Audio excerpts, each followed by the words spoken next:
Hello friends, स्वागत है आपका हमारे न्यू वीडियो में। तो फ्रेंड्स, आज इस वीडियो में बात करेंगे हम बॉलीवुड की आइकॉनिक स्टार मधुबाला की लाइफ की ऐसी बातें हैं जिनके बारे में शायद ही आप जानते होंगे। फ्रेंड्स, वीडियो शुरू करने से पहले अगर आप हमारे चैनल पर नए हो तो प्लीज़ हमारे चैनल को सब्सक्राइब कर लीजिए ताकि हमारा हर एक वीडियो सबसे पहले आप तक पहुँच सके। तो चलिए बढ़ते हैं हम आगे वीडियो में। साल था 1933 और तारीख थी 14 फरवरी। इसी बीच दिल्ली की गलियों में एक बच्ची ने जन्म लिया। नाम था मुमताज़ जहाँ बेगम दहलवी, जो आगे चलकर भारतीय सिनेमा की सबसे सुंदर और बेहतरीन यादगार एक्ट्रेस में से एक बनी। फ्रेंड्स, हम जिस एक्ट्रेस की बात कर रहे हैं वह है मधुबाला, जिन्होंने मुगले आजम, हावड़ा ब्रिज, काला पानी, चलती का नाम गाड़ी और बरसात की रात जैसी फिल्मों में काम किया है। मुगले आजम में उनका किरदार भारतीय सिनेमा के सबसे प्रसिद्ध किरदारों में से एक है। मधुबाला की आज 93वीं बर्थ एनिवर्सरी है।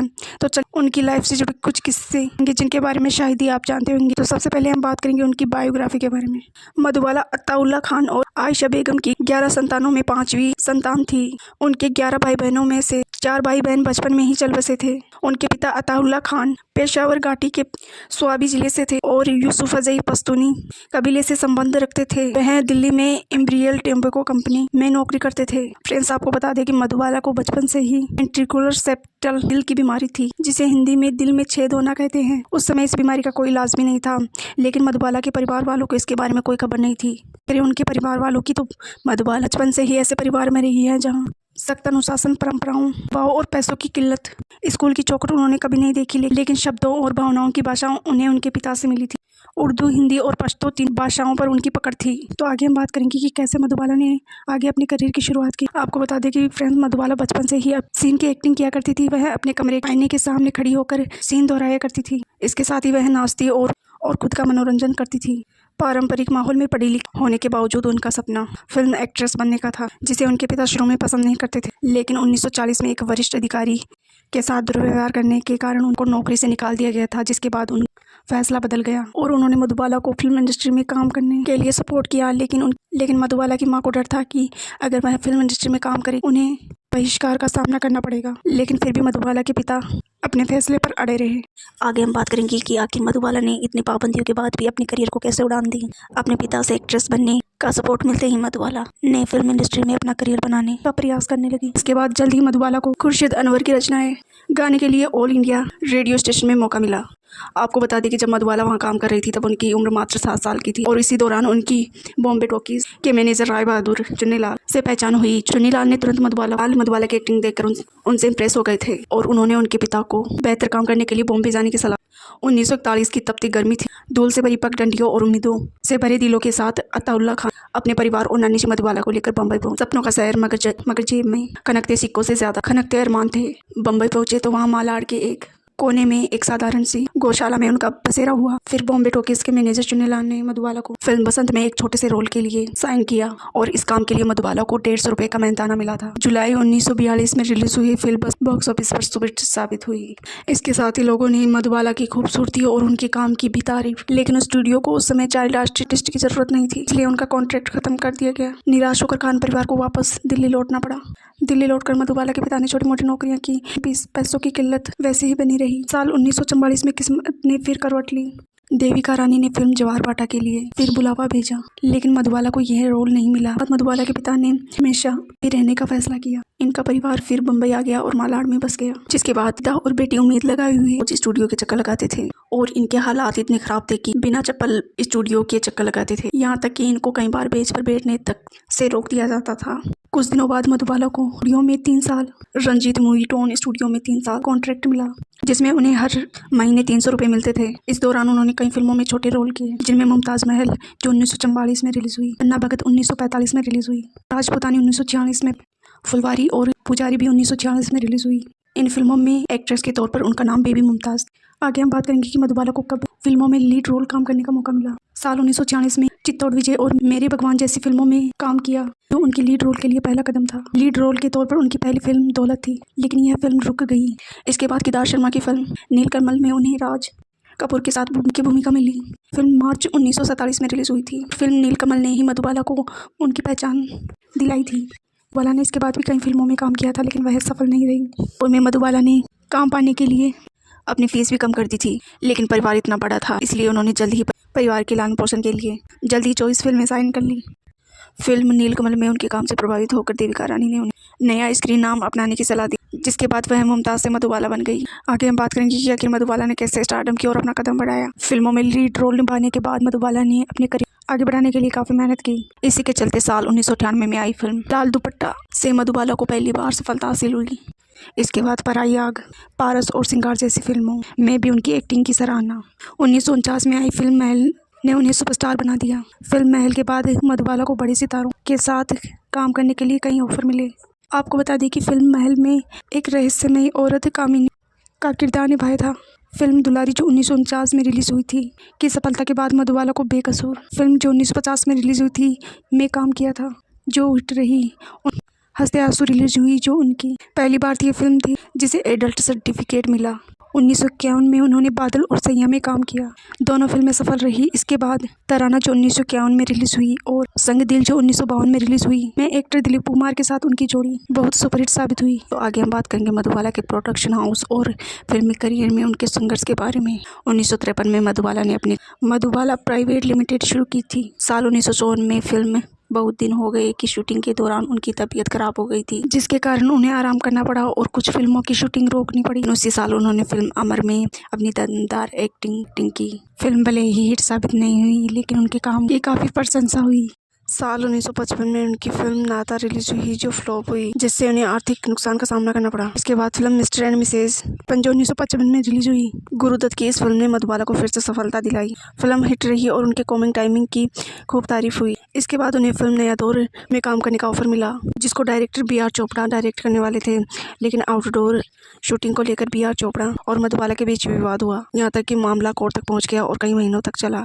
इस तनाव और सेहत की वजह से मधुबाला ने काम कम कर दी। इसके बाद राजहाथ, Shirin Farhad, gateway of India और एक साल जैसी सुपर फिल्मों में उनकी एक्टिंग को सराहा मिली। साल 1958 में काला पानी और हावड़ा ब्रिज फिल्म भी हिट साबित हुई। इसके बाद फिल्म चलती का नाम गाड़ी जो 1958 में रिलीज हुई थी, किशोर कुमार के साथ उनकी जोड़ी हिट रही। फिर साल 1960 में आई फिल्म मुगले आजम उनके करियर की सबसे बड़ी फिल्म रही। इस फिल्म में मधुबाला ने नारकली का किरदार निभाया था। यह किरदार निभाकर उन्होंने इतिहास रच दिया।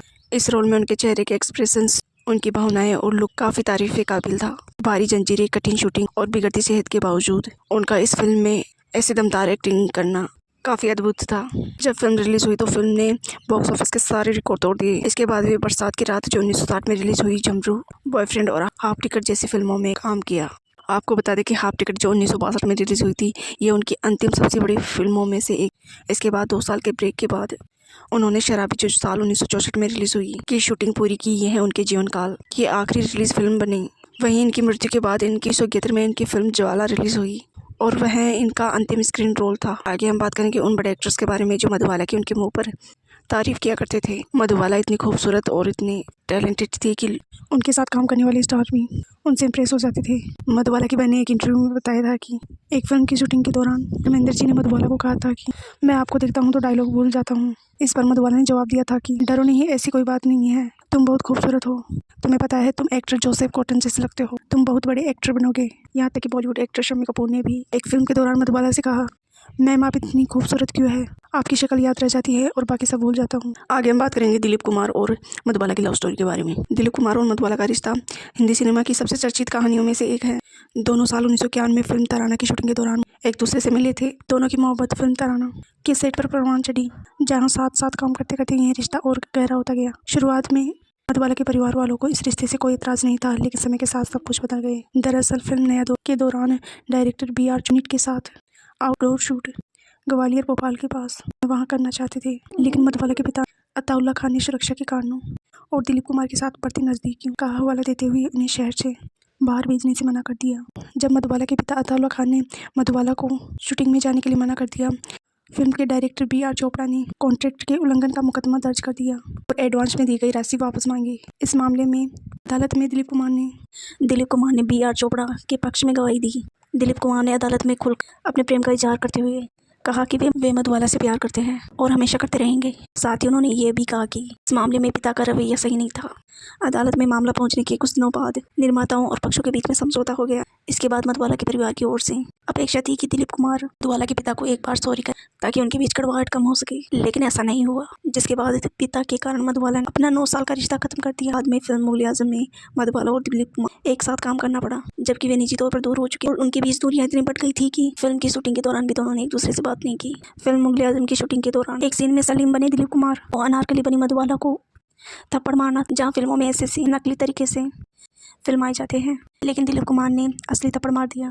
आपको भी जानकर हैरानी हुई होगी, लेकिन इसका उल्लेख नतीजा अकबर की किताब I want to live the story of Madhubala actor Ajit ने बताया था कि थप्पड़ के बाद सेट पर सन्नाटा छा गया था। इस फिल्म के डायरेक्टर के आसिफ ने इसे दिलीप कुमार के प्यार का प्रमाण बताया था। मधुबाला भी कुछ समय तक खामोश रही, लेकिन कहीं ना कहीं वह अंदर से दुखी भी थी कि जो व्यक्ति उसे बेइंतहा मोहब्बत करने वाला था, आज वह एक्टिंग के नाम पर उसे थप्पड़ मार दिया। फ्रेंड्स, आपकी जानकारी के लिए बता दें कि मधुबाला को उनके फिल्मी करियर में कभी भी अवार्ड नहीं मिला, लेकिन फिल्म मुगले आजम के लिए उन्हें बेस्ट अभिनेत्री का अवार्ड मिला था। आगे हम बात करेंगे मधुबाला की शादीशुदा ज़िंदगी के बारे में। आपको बता दें कि मधुबाला ने साल 1960 में सिंगर किशोर कुमार से शादी की थी। दोनों फिल्म चलती का नाम गाड़ी से नज़दीक आए थे। जब मधुबाला और किशोर कुमार की शादी हुई थी, तब मधुबाला हृदय रोग से ग्रस्त थी। इसके लिए उन्हें लंदन ले जाया गया, जहाँ पर डॉक्टरों ने बताया कि इस बीमारी का ऑपरेशन संभव नहीं और नहीं पुख्ता इलाज है। यहाँ तक कि डॉक्टरों ने तो ये भी कहा कि वह 2 साल से ज़्यादा नहीं जी पाएगी। शादी के बाद भी मधुबाला को कई मुश्किलों का सामना करना पड़ा कि सेहत लगातार नाजुक हो रही थी, लेकिन किशोर कुमार अपने काम में हमेशा व्यस्त रहते थे, इसलिए उन्हें टाइम नहीं दे पाते थे। मधुबाला की बहन ने एक इंटरव्यू में भी बताया है कि आखिरी समय में मधुबाला की सबसे बड़ी इच्छा अपने पति के साथ समय बिताने की थी। अक्सर कई रिपोर्टों में दावा भी किया जाता है कि मधुबाला से शादी करने के लिए किशोर कुमार ने अपना धर्म बदल कर और अपना नाम अब्दुल करीम रख लिया था, लेकिन मधुबाला की बहन ने एक इंटरव्यू दिया था जिसमें इस दावे को गलत बताया गया। फ्रेंड्स, आगे हम बात करेंगे मधुबाला के उन आखिरी पलों के बारे में। मधुबाला ने साल 1960 से अपनी ज़िंदगी के आखिरी 9 साल बिस्तर पर ही बिताए हैं। बीमारी के दौरान उनकी शारीरिक और मानसिक स्थिति का दवाइयों के भारी असर से मधुबाला का वजन काफ़ी कम भी हो गया था, इसलिए वे बहुत दुबली और कमज़ोर हो गई थी। अपनी खूबसूरती के लिए पहचानी जाने वाली अभिनेत्री मधुबाला काफ़ी सीरियस हो जाती थी। इतना बीमार होने के बावजूद भी मधुबाला को जीने की काफ़ी इच्छा होती थी। वे हमेशा कहती थी कि मुझे मरना नहीं, मैं ठीक हो जाऊंगी। यहाँ तक कि डॉक्टरों द्वारा सीमित जीवन काल बताने के बाद भी उन्होंने हिम्मत नहीं हारी। आखिरी दिनों में उन्हें बार बार थकान, सांस की तकलीफ, खून की उल्टियों जैसी गंभीर समस्याएं झेलनी और फिर एक दिन सब कुछ थम गया। भारतीय सिनेमा की वीनस कही जाने वाली मधुबाला 20 फरवरी 1969 को अंतिम सांस ली थी। की वीडियो यहीं तक समाप्त होती है। प्लीज़ कमेंट करके बताइए कि मधुबाला की जीवन का कौन सा किस्सा आपको सबसे ज़्यादा पसंद आया और आपको मधुबाला की कौन सी फिल्म सबसे ज़्यादा पसंद है, और आप भी मधुबाला के फैन हो तो